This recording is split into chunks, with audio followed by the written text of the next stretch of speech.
Hello everyone, welcome to Indian academy. तो इसके पिछले वीडियो में हमने इकोनॉमिक्स के कुछ इंपॉर्टेंट क्वेश्चंस को डिस्कस किया था जो आपके एग्जामिनेशन के लिए काफ़ी इंपॉर्टेंट होने वाले हैं। तो आज के वीडियो में हम उन्हीं क्वेश्चंस को जारी रखते हुए कुछ नए क्वेश्चंस को डिस्कस करने वाले हैं। तो चलिए हम शुरू करते हैं। तो हमारा जो पहला क्वेश्चन है वो बोल रहा है कि इनमें से कौन सा एग्जाम्पल है एक इकोनॉमिक एक्टिविटी का। इनमें से कौन सा एक एग्जाम्पल है इकोनॉमिक एक्टिविटी का। तो इकोनॉमिक एक्टिविटी वो एक्टिविटी होती है जिसकी मदद से हम मनी जनरेट कर सकते हैं। तो जनरली अगर कोई टीचर स्कूल में टीचिंग कर रहा है तो वो पार्ट होगा इकोनॉमिक एक्टिविटी का। Economic is usually divided into how many parts. Economics को हमने कितने पार्ट में डिवाइड करा है? तो इकोनॉमिक्स को हमने दो पार्ट में डिवाइड करा है, micro economics and macro economics. यानी सही आंसर है option B, wealth of nation. Wealth of nation जो बुक है उसे किसने लिखा है? तो वेल्थ ऑफ नेशन को लिखा है एडम स्मिथ ने, जो फादर ऑफ इकोनॉमिक्स भी हैं। Why is data collected. Data को आप कलेक्ट क्यों करते हो? तो डाटा को हम इसलिए करते हैं ताकि किसी भी प्रॉब्लम का वैलिड और क्लियर सोल्यूशन प्रोवाइड कर सके। Data which is collected by investigator itself. जिस डाटा को एक इन्वेस्टिगेटर खुद ही कलेक्ट करता है उस डाटा को हम बोलते हैं primary data. A person who collect data. अब जो इंडिविजुअल उस डेटा को कलेक्ट कर रहा है उस इंडिविजुअल को हम क्या बोलते हैं? हम बोलते हैं enumerator. How can sampling error be removed. एक सैम्पलिंग का एरर आप कैसे रिमूव कर सकते हो? तो जो सैम्पलिंग में एरर होता है ना, उसको रिमूव करने का तरीका है कि क्यों ना हम सैंपल के साइज को इंक्रीज कर दें। हम सैंपल के साइज को जितना बड़ा करेंगे उतनी ज़्यादा चीज़ों को आप इंक्लूड कर पाएंगे और छोटे साइज की वजह से जो भी दिक्कतें उसमें आती हैं उन सारे एरर्स को हम उसमें रिमूव कर लेंगे। Next question, according to tally bar which symbol indicate frequency of hit. तो टैली बार के अकॉर्डिंग कौन सा सिंबल इंडिकेट करता है फ्रीक्वेंसी को? तो टैली बार के बारे में आपको ही पता होगा कि टैली बार में अगर नंबर 5 को आपको रिप्रेजेंट करना है तो 1 2 3 4 एंड 5 आप कुछ इस तरीके से रिप्रेजेंट करते हो। तो 6 7 8 कुछ इस तरीके से हम नंबर 8 को रिप्रेजेंट करेंगे, यानी आंसर ऑप्शन है NHSO। जो जनरली सैंपल कलेक्ट करती है उसको इस्टेब्लिश कब किया गया था? इसको इस्टेब्लिश किया गया था 1950 में। इसमें से रॉ डाटा के लिए सही स्टेटमेंट क्या है कि ये कंक्लूजन निकालने के लिए आसान है, स्मॉल साइज का होता है या अनऑर्गेनाइज्ड होता है? तो रॉ डाटा जो होता है वो अनऑर्गेनाइज्ड होता है। इन एक्सक्लूजनरी मेथड, एक्सक्लूजनरी मेथड में हम क्या करते हैं? तो किसी भी क्लास इंटरवल के अंदर उसके अपर लिमिट को इंक्लूड नहीं करते हैं। Which is not a kind of table. इनमें से कौन सा एक काइंड ऑफ टेबल नहीं है? तो हम जनरल पर्पस टेबल भी बनाते हैं और हम स्पेशल पर्पस टेबल भी बनाते हैं, यानी आंसर है नन ऑफ दीज। इनमें से कौन सा ऐसा डायग्राम है जो क्यूमुलेटिव फ्रीक्वेंसी कर्व को शो करता है?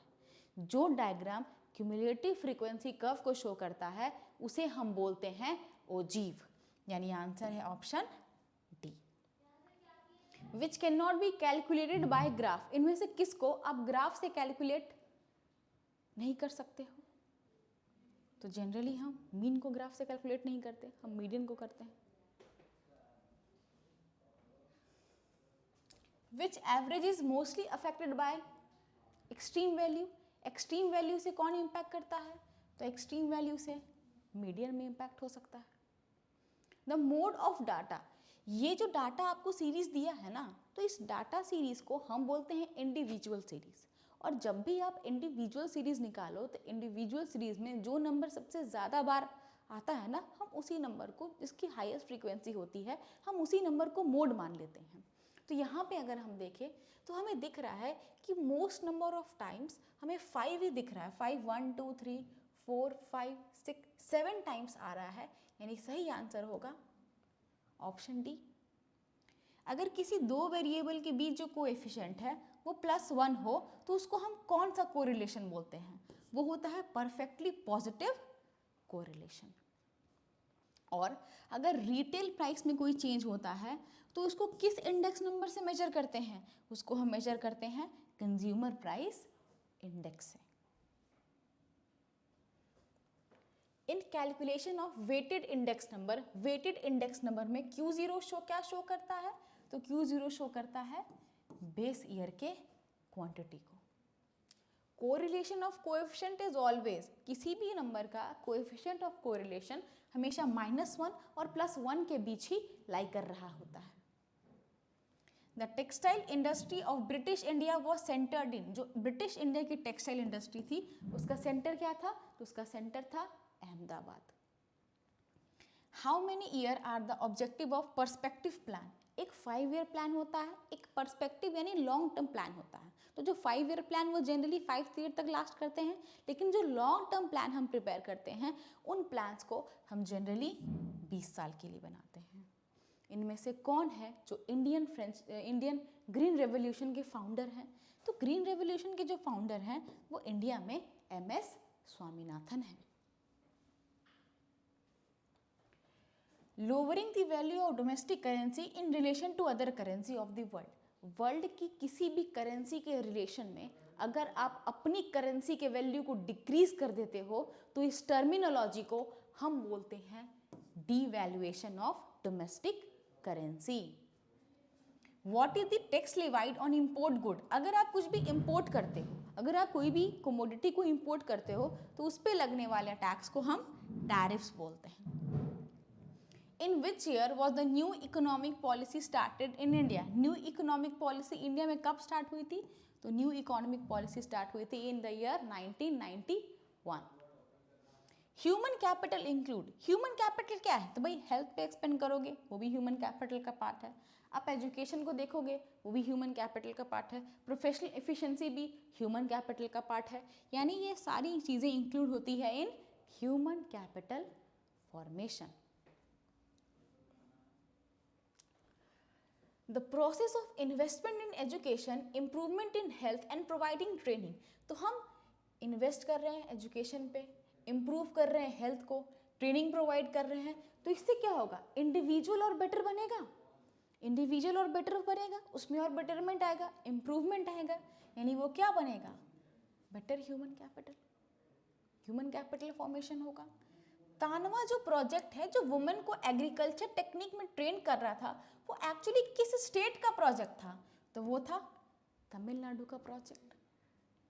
इनमें से कौन सा सबसे लार्जेस्ट इनफॉर्मल बैंक है एशिया का, तो तानवा जो है वो लार्जेस्ट इनफॉर्मल बैंक है एशिया का। The employment of a person engaged in brick making work, एक ऐसा बंदा जो ब्रिक मेकिंग वर्क में लगा हुआ है, जो ब्रिक मेकिंग वर्क में लगा हुआ है वो बंदा क्या है, वो एक वेज लेबरर है। Which of the following is not self employed, इनमें से कौन सा ऐसा बंदा है जो सेल्फ एम्प्लॉयड नहीं है, हॉकर भी सेल्फ एम्प्लॉयड होता है, एक ब्यूटी पार्लर का ओनर भी सेल्फ एम्प्लॉयड होती है, सीमेंट शॉप का ओनर है तो वो भी सेल्फ एम्प्लॉयड है, लेकिन किसी गवर्नमेंट बस का ड्राइवर वो सेल्फ एम्प्लॉयड नहीं होता। Urban areas are mostly suffer from, urban areas में मोस्टली आपको ओपन अनएम्प्लॉयमेंट देखने को मिलती है, एजुकेटेड अनएम्प्लॉयमेंट देखने को मिलती है। CFCs, जो CFCs होती हैं, CFCs का फुल फॉर्म क्या होता है, CFCs का फुल फॉर्म होता है क्लोरोफ्लोरोकार्बन, ये मेजर एजेंट है पॉल्यूशन की, ये ग्रीन हाउस गैस भी है। Government started which plan to encourage production of eco friendly product, तो इको फ्रेंडली प्रोडक्ट को स्टार्ट करने के लिए गवर्नमेंट ने इंट्रोड्यूस किया है इको मार्क को। नॉन रिन्यूएबल रिसोर्स इज, इनमें से कौन सा एक नॉन रिन्यूएबल रिसोर्स है, तो बोल सकते हैं कि कोल जो है वो एक नॉन रिन्यूएबल रिसोर्स है।